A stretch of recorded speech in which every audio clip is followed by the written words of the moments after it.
So welcome to Jumbo IS and welcome to our lecture series called Daily MCQ Practice. In this lecture series, we cover a particular day's current affairs through a set of 4 to 5 MCQs. The idea behind this lecture series is very simple.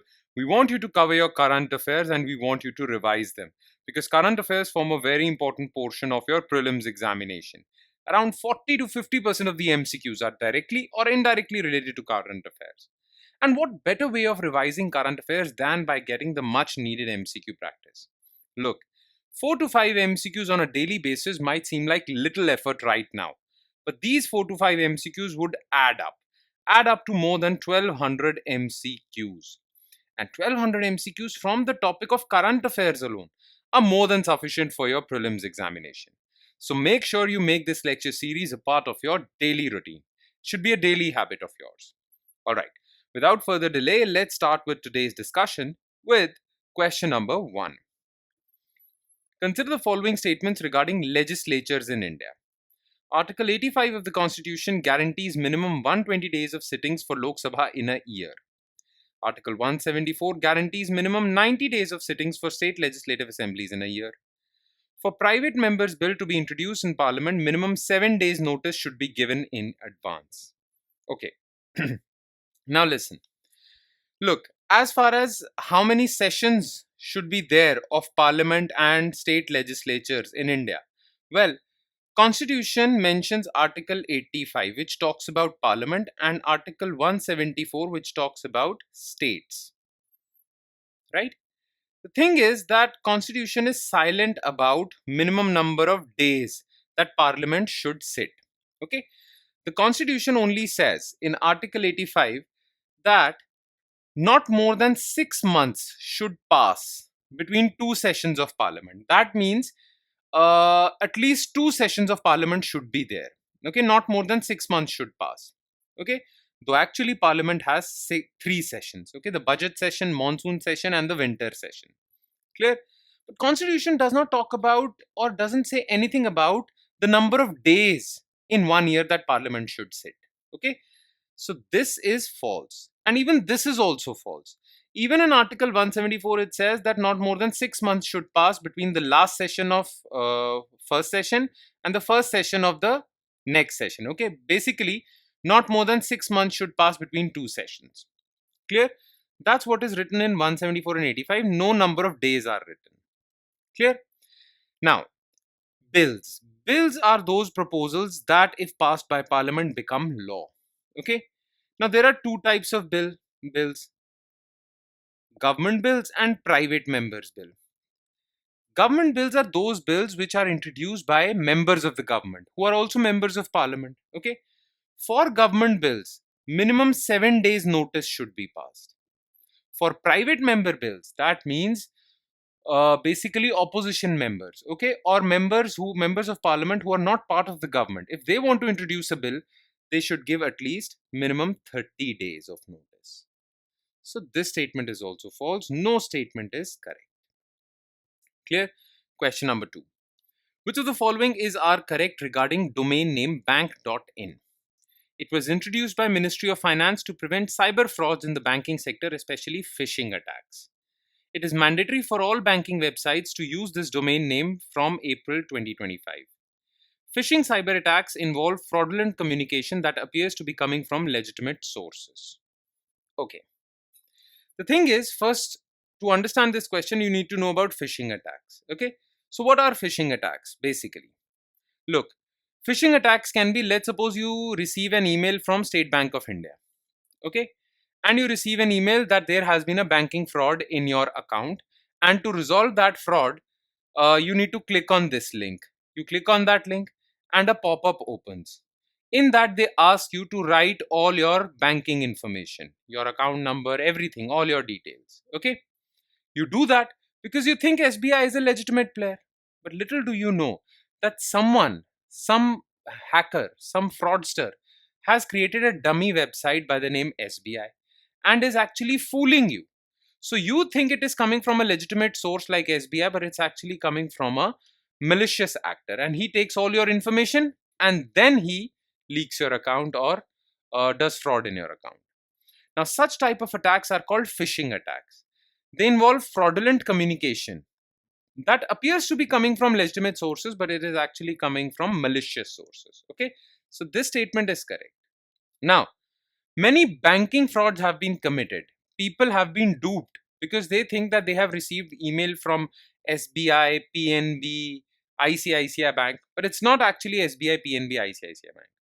Now, to stop these phishing attacks, government has said, not government, RBI has said that all banking's websites should now end with this domain name. So it should be pnb.bank.in. So all public sector banks or all banks in India should have this at the end of their website. This is the domain name that they should have at the end of this website. If a website does not have this domain name, then you should know that it's a fraudulent website. Okay? This was done to prevent banking sector frauds. So now every bank website should have this at the end of their name. This would be the proof for customers that this is a legitimate website. Okay. Now this domain name was launched by RBI, not Ministry of Finance. Okay. It was launched to prevent phishing attacks, but it was launched by RBI. So this statement is false. And it has been made mandatory for all banking websites from April 2025 onwards. So this is correct. 2 and 3 are correct. The answer is B. Question number 3. Recently, RBI has decided to reduce policy repo rate by 25 basis points. Which of the following could be its likely consequences? Decreased lending rates, increased foreign capital inflows, upward push on inflation, boost to private investment and consumption. Okay. So RBI has decided to reduce repo rate. When repo rate gets reduced, well, all the interest rates in our country, in the economy, gets reduced. That means loans would be given at lower interest rates. So that would definitely reduce lending rates. Yes. So first part is correct. Now when lending rates are low, now loans are cheap. So more and more people would take loans for their consumption, for their investment. Companies would take loans to invest here and there. People would take loans to buy things like car, laptops, TVs and all that. They would take that on EMI. Clear? So this would give a boost to private investment and consumption. Now, when RBI reduces repo rate, it actually increases money supply.